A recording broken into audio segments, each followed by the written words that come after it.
नमस्कार मंडळी, मी तुमचा लाडका मित्र वरद विजय चव्हाण आणि मी तुम्हा सर्वांचं माझ्या युट्यूब चॅनलमध्ये स्वागत करत आहे. मंडळी, अलीबाबा आणि 40शीतले चोर हा नवीन मराठी सिनेमा येत्या 21 मार्च 2024 पासून आपल्या भेटीला येणार आहे. नुकताच या सिनेमाचा टीजर आपल्या भेटीला आलेला आहे. या सिनेमामध्ये आपल्याला बरेच मोठमोठे अभिनेते दिसणार आहेत.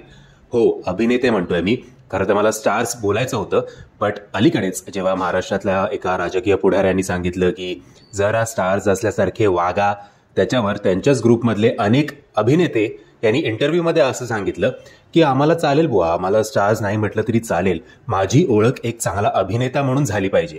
आणि मग जेव्हा चित्रपट येतात तेव्हा हेच अभिनेते शो टायमिंग्स मिळवण्यासाठी त्याच पुढाऱ्याकडे जातात, तेव्हा त्यांना असं म्हणावंसं वाटतं की क्या स्टार बनेगा रे तू, असो.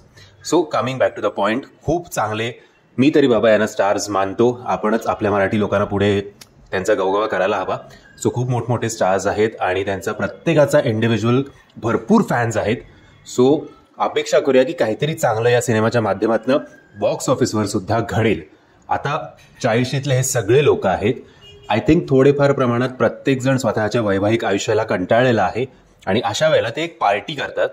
त्या पार्टीमध्ये कदाचित स्ट्रेंजर्स सुद्धा असतील, बरेच हे 5-6 जणांपैकी काही लोक एकमेकांना पहिल्यांदा भेटले असतील.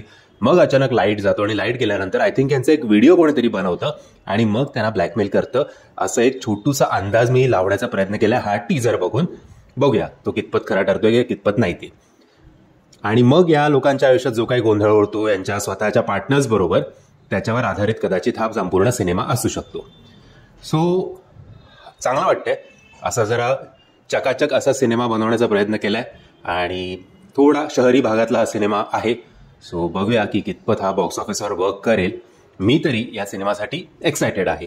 आता आशा करूया की ट्रेलरमधनं अजून काहीतरी आपल्याला थोडीफार आयडिया या सिनेमाच्या ऑनलाईन बद्दल येईल. जर तुम्ही हा टीजर बघितला नसेल तर त्याची लिंक मी तुम्हाला खाली डिस्क्रिप्शन बॉक्समध्ये देतोय.